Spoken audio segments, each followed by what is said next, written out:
In this video, we're going to be breaking down the 15 cheapest suburbs in Brisbane City Council. I'm going to reveal to you some more information about these suburbs and where they have potentially investment potential, and which suburbs you should also avoid even though they are cheap in Brisbane. Now, my name's Luke and I talk all things real estate, renovating and financial freedom here on the channel. If you're looking for a Brisbane-based buyer's agent, head over to purposeproperty.com.au to book in a free chat with myself. Now, let's dive through this list. We're going to start actually at the most expensive and work our way to the cheapest property, and then I'm going to reveal to you where I see value in each of these markets at this point in time. At number 15, we have Oxley. Now, Oxley's current median price point for a house is $830,000. For a 3-bedder, you're looking at $783,000, and for a 4-bedder, you're looking at $900,000. Now, Oxley is located roughly 13 kilometers southwest of Brisbane CBD. And it's in a good area, but it is quite commercial. There's a lot of businesses, there's big Bunnings, there's some wreckers, there's some manufacturers, there's some bread makers. There's a lot of different businesses that are located in Oxley. The reason is Oxley is along a highway that goes out towards Springfield, that heads out towards Ipswich, and you can head in towards Brisbane CBD via Maruka along Ipswich Road, which gives Oxley really good access both west and in towards the CBD. One of the interesting things at the moment with Oxley is very low days on market for 3-bedroom homes at just 11 days. So there's significant demand for homes in Oxley at this point in time. At number 14, we have Zillmere, and Zillmere's current median price point is $808,500. 3-bedders are $700,000 and 4-bedders are $800,000 based on the current data we have available. Now, comparing that to my on-the-ground experience of Zillmere, things are a little bit different. I think prices in Zillmere are a little bit higher than the median data is actually reporting. And the reason is Zillmere is surrounded by a bunch of other more expensive suburbs. You've got Boondall, Tagum, Zillmere, Fitzgibbon and Castledine, which are all more expensive suburbs surrounding Zillmere. Now, what this might mean is Zillmere might see gentrification continue to happen and a lot of these older, rougher houses be renovated and turned into more beautiful stock. And this might push up property prices over time. Zillmere is located roughly 13 kilometers north of Brisbane CBD, and it's got access to the train lines in towards the CBD, as well as some of the tunnels to fast track you into the city. Now, Zillmere has been known to have slightly higher crime rates, so you've just got to be wary of that when you're looking at this suburb, is that does come into play when you're looking at housing commission and higher crime rates. At number 13 on the list, we have Doolandella, which is currently priced at $800,000 for the median house, and the data available on Domain says 3-bedders are around $650,000 and 4-bedders are around that $760,000. Now, this is quite a small suburb located on the south side of Brisbane. It does have a lot of smaller lots, which is why the price points are brought down. It might have more 200 to 400 square meter homes rather than 600 square meter properties, which brings down the median price point into a more affordable range in Brisbane. Next on the list, we also have Bald Hills, which is on the north side of Brisbane, roughly 15 kilometers north of Brisbane. Bald Hills is currently priced at $771,000 for the median house. Now, the reason this suburb is a bit cheaper is there's a lot of arterial roads cutting through Bald Hills, which means a lot of properties are in poorer locations. There are some sections of the suburb which are much nicer, closer to parklands, still flood free, and they still have the amenity of those main roads to get either north to the Sunshine Coast or south into Brisbane City. Now, the thing with Bald Hills is you've got to be wary that these properties in good locations are much higher than $771,000, which is the median price point in this area. And so you need to take into account that if you do want a nice home in this area, you're probably looking at $850,000 if you're in a better location. At number 11, we have Forest Lake, which is very similar to Doolandella. Forest Lake currently has a median price point of $770,000, with 3-bedders at $630,000 and 4-bedders at $800,000. Similar to Doolandella, it's roughly 14 kilometers southwest of Brisbane CBD, and the blocks are smaller. I've seen Forest Lake homes on 230, 250 square meters. They're cute little cottages, but it means you don't really have a backyard. It's more of a townhouse squished onto a small block. And this is what keeps those prices lower for first-time buyers and for investors who want to break into the market. Now, if you're an investor, buying a house in Forest Lake or Doolandella means you're going to generally get some slightly higher depreciation because the homes might be a little bit newer. But you've got to be wary that you don't have the underlying land component. So in terms of it being a scarce resource, it's not as scarce because you don't control as much land value. Next on the list, we have Deagon. So this cracks into the top 10, and Deagon is priced at $752,000. That's for the median property in this area. 3-bedders are around $721,000 and 4-bedders around $855,000. Now Deagon's located 17 or 18 kilometers north of Brisbane CBD, near the Shorncliffe Sandgate train line. The thing with Deagon is it is heavily flood affected. If you go back and have a look at the 2022, the 2011, and the 1974 flood maps across Brisbane City Council, you'll see that Deagon has significant flooding issues. And this is what brings down prices in this area. It's actually very well located. It's got the train line which runs out to that Sandgate Shorncliffe line, but the issue is a lot of the suburb goes underwater. I've seen houses sell as low as $400,000 to $500,000 in Deagon, but that's because half the house went underwater. So just be very wary if you're looking at this suburb as an affordable option, that it does have flood affected issues. And you may even see this come up a little bit more as we run towards the cheapest suburb in Brisbane City Council. So at number 8 and 9 on our list, we have both Richlands and Durack. Now these suburbs are right next to each other. They're about 18 kilometers southwest of Brisbane CBD. And our first property on this list, number 15, was Oxley. Well, Oxley's the more expensive cousin to Richlands and Durack.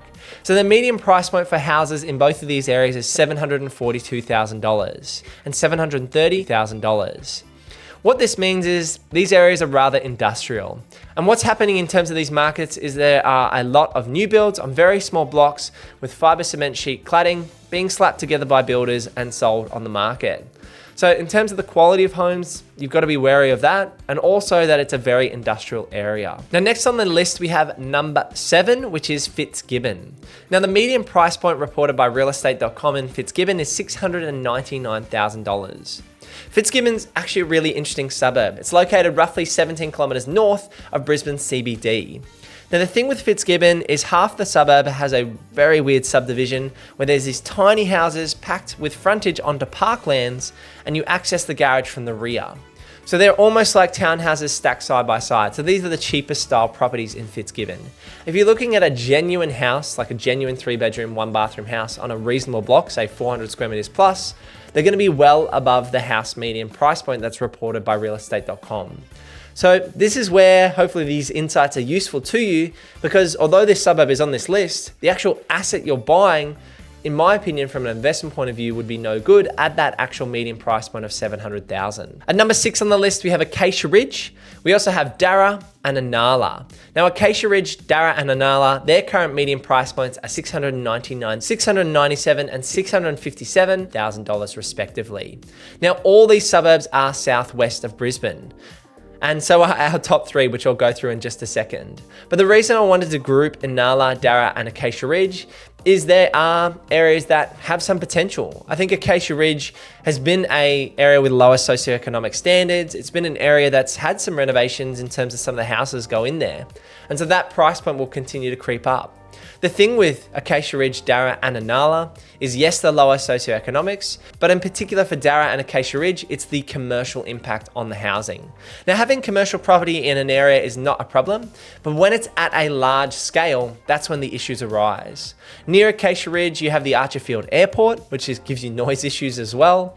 And similar with Darra, you've got a lot of businesses that are running big trucks and making a lot of noise in terms of actually running their day-to-day businesses in these areas, which brings down the median price points for homes. Inala has been known as a much more housing commission area, but it is gentrifying, and I think there is some potential in Inala if you get a 600 square meter block, and you can buy below that median of around $657,000. Now we're moving into our top 3 cheapest suburbs in Brisbane City Council. And these are Wacol, Ellen Grove, and the cheapest being Rocklea. So Wacol has a median price point of $635,000. Ellen Grove has a median price point for a house at $600,000 and Rocklea at $575,000. Now, similar to the last 3 we spoke about, Wacol is also a more industrial or industrious area. It's also got the jail. So that's probably a big detractor for a few people. The Wacol jail, I actually went to the Wacol jail, would you believe, when I was an auditor. I went out to the Wacol jail to look at some files and to certify some things as an auditor. And so that was an experience for me, seeing that area for the first time 8-9 years ago when I went out there. When you're moving over to Ellen Grove, this area is a little bit nicer. The thing with Ellen Grove is it is on the border of Brisbane City Council and Ipswich City Council. It's located right next to Goodna and Gales, which are some very lower socioeconomic suburbs, which brings the price points down. And so the same thing applies for Ellen Grove. I actually quite like Ellen Grove as a suburb because it is cheaper. The median price point is $600,000. You can break into a house for around $530,000, but you've got to be very wary of where the property sits in the suburb. Because Ellen Grove is so small, it means there's not really many streets that you would actually want to buy on in terms of the suburb. And that's why it limits investors or a lot of people flooding into that market. Now, speaking of flooding into the market, number one is Rocklea. And Rocklea is quite funny to me because interstate investors and even overseas investors look at Rocklea and say, Brisbane City, it's cheap, it's cheerful, let's buy in Rocklea. And the markets are fantastic. If you want to go to the markets, get some fresh flowers, get some fresh produce, get some meat, go to the Rocklea markets. I highly encourage you to go down there and do some shopping on the weekend. But in terms of buying a property, Rocklea is heavily flood affected. And we're talking not just a little bit, but houses going underwater up to their roof line. Now, when you're buying in Rocklea, you've got to be very wary of the flooding. And what you're going to find is houses that are not flood affected, they're not going to be anywhere near the median price point of $575,000. Houses which are flood free are going to be more like $800,000. But those houses that are in low-lying areas near these industrial locations, those houses are going to be much closer to the median price point. So wow, that has been a lot of information for you in terms of starting at the 15th cheapest all the way to the cheapest suburb in Brisbane City Council. Now, let me reveal to you the areas I think have the biggest potential from an investment point of view in this 15 cheapest list. Now, of the 15, I'm gonna pick 5, which I think have the best potential in terms of being able to buy at a cheaper price point, but also being able to buy a quality property that you can hold for a long period of time. So starting from the most expensive on that list, I've got Oxley and Zillmere. Yes, these are number of 14 and 15, so they're not necessarily cheap because the median's around that $830,000 to $800,000. So it's not cheap. You're not breaking into Brisbane City Council for a cheap property at $800K. But if you want a more affordable option still in Brisbane City Council where most of the suburbs are $1 million plus, then these are 2 great picks. The good thing about Oxley is it's less commercial than some other areas that we've looked at on today's list, and it is well located. You've got access to the city that we spoke about, you've got access west, you've got infrastructure already in place, you've got a Bunnings there in Oxley, so there's a lot of boxes ticked from that point of view. Oxley is also quite hilly, so if you get up on the hill, that would also be a big bonus. Now, we also have Zillmere, which was number 14 on the list, and like I said before, Zillmere has been a rougher area over the last 2 decades. It's had some more crime, it's had some more housing commission, but a lot of the Zillmere houses are being renovated, and renovated in a really good way. So what this means is if you can pick up a rough house below the median price point and you're willing to add value, I think Zillmere will continue to gentrify over the next 10 years. Now, it's not a fasting gentrification, but you can see it slowly take place over time. So the next pick in terms of those 5 suburbs that I would be picking, I have Bald Hills. Now, Bald Hills' median price point is $771,000. And the big thing with Bald Hills is it's still in Brisbane City Council. It's right on the border towards Moreton Bay Regional Council. And I think it's got some great potential. Similar to Oxley, it's very well located, but obviously on the north side of Brisbane. So Bald Hills, you can get the highway north towards the Sunshine Coast. You can go out to the Bayside at Brighton and Sandgate, or you can go into the city and catch the train. It's really well located. Now, as long as you can get a house that's on a reasonably quiet street in Bald Hills, that would definitely be on my list in terms of the top 5 cheapest. Now, the next one I've got is Acacia Ridge. So its median price point at this point in time is $699,000. And I quite like Acacia Ridge in certain pockets. I've even looked at buying property there myself over the last few years for the right price. You've got to be wary of the noise profile from the airport, the massive train station that is there, the commercial on the main roads, there's a lot of commercial property, so you've got to be wary of all those things. But taking into account all those factors and also wanting to be flood free, if you can tick all of those boxes, then I consider buying a property in Acacia Ridge if it's in the right location. And the other suburb I've got on my list that I'd be buying out of these top 15, so the last one would be Inala.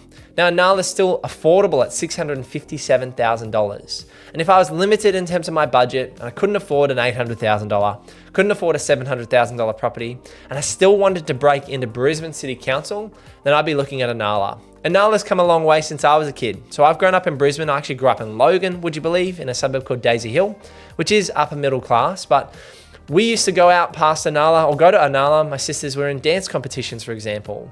And when I was running my own side hustle as a 20-year-old, I used to hire speakers out for music and for events. And so I drove out to Inala once and they had a community hall and they were using our speakers for a community event. So Inala is an area that has also continued to gentrify.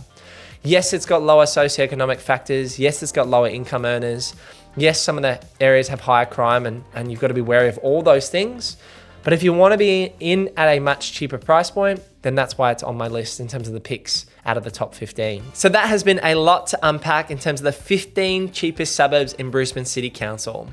If you got any value out of this video, I'd really appreciate it if you could drop a like on this video and leave a comment, engage with the video because it really helps me out. Which of these suburbs in the top 15 would you be picking in terms of the cheapest options to buy a property?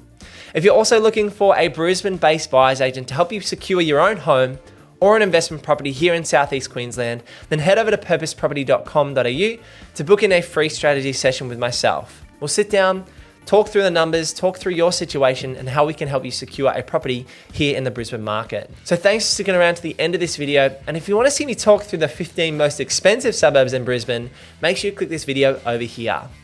Thanks for sticking around. I'll see you in the next one. Peace.